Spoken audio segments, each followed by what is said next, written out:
So, kumuha ako ng kutsara at saka tinidor para sa ating veggie salad. So, lalagyan ko pala siya ng sausawan. Ano siya? Ano to?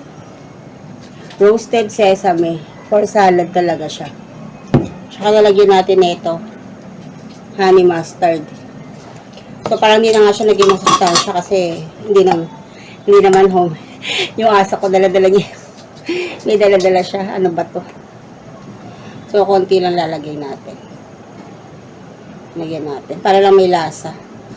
Bali, yung ano ko pala, yung salad ko, ano to?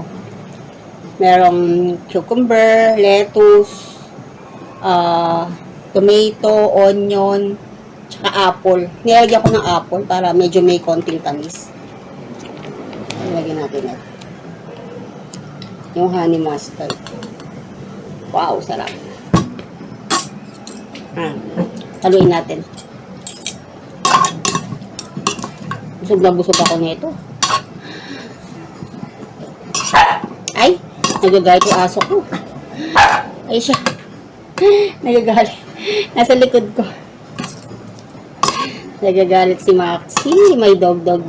May baby boy. So, ito. Hindi ko alam kung ano gagamitin ko. Kutsara, tinidor. So, ito. Ayan na. Ang ating salad. O, diba? Ang sarap.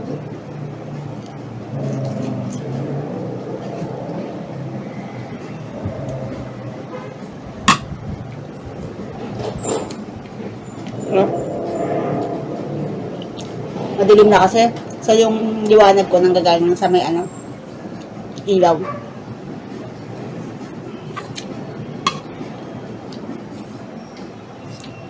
Lettuce.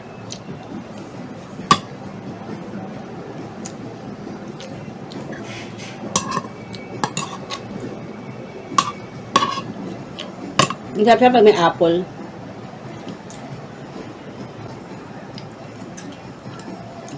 Lettuce.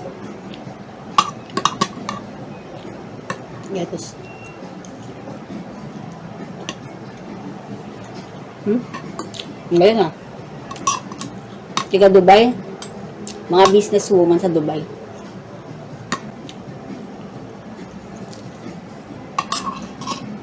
Tomato. Ay, cucumber. Ano tingnan na? May business siya. Pagkain. Cheesecake.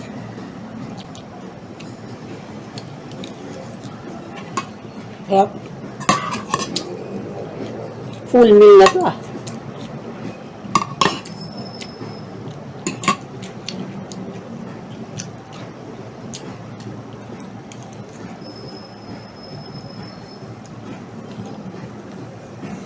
Nabasa pala ako sa ano. Nabasa ako sa Facebook. Sabi doon, what is the right age to get married? Sabi nasa ko yung mga comment doon. Sabi wala daw sa edad. Wala naman talaga sa edad. Kung kaya mo na, may stable job ka na, alam mo na, talagang handa ka na makipag-commit. So, that is the right age. Kung na, may 40 ka na. Okay, 50 ka na. Depende nga sa'yo kung anong edad. Ako na aga ako nag-asawa. At the age of 24, I got married. So, 25, meron na akong anak. Kaya yung mga anak ko, pagkasama ko, para lang kami mga magbabarkada. Kasi nga, magkaka-hype lang din naman kami. So, kung alam mo na, kaya mo na mag-provide, kaya mo nang maging nanay o maging tatay, pwede na mag-asawa. Kasi mahirap din mag-asawa ka ng sobrang tanda mo, di ba? Hindi mo na mai-enjoy yung anak mo. Matanda ka na, yung anak mo maliit pa. Kaya kung kaya na, mag-asawa na. So, wala yan sa edad. Yung iba nga, di ba? Senior na yung nag-asawa pa.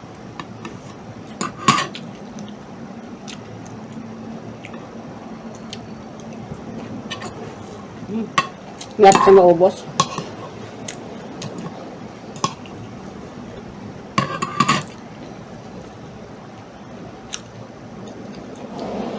Ewan. Mga host ng Showtime, pinarangalan sa kauna-unahang Showtime. Yan si Vice ganda, ano yan eh. Isa lang ako nag-aral ng high school, doon din siya nag-aral sa FG Calderon. Schoolmate kami. Pero mas ahead siya ng 1 year yata sa akin.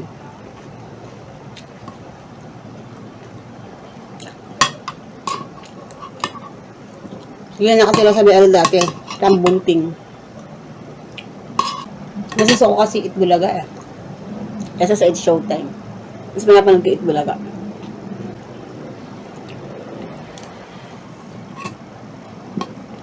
Sarap ng salad. Hindi na siya ganun ka-healthy kasi nilagyan ko ng dressing, ano. Kasi yung dressing, hindi ko alam kung anong parang ginawa. Kung ano ba yung mga ingredients na ito. Nakita ko lang, ano, roasted sesame. Masarap yun, di ba, sesame.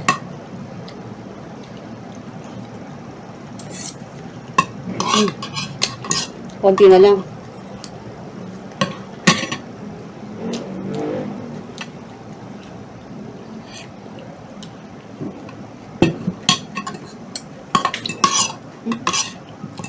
Uso-uso yung fake news.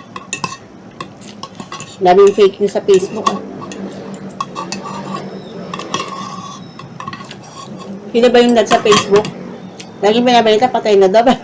Ang lakas-lakas. Ba? Last na. Last na guys. Oh.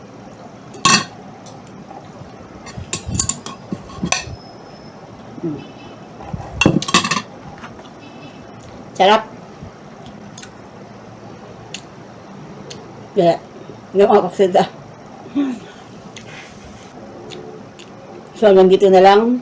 Bago matapos tong video, huwag niyong kalimutan na mag-subscribe at mag-like. Thank you for watching. Bye-bye!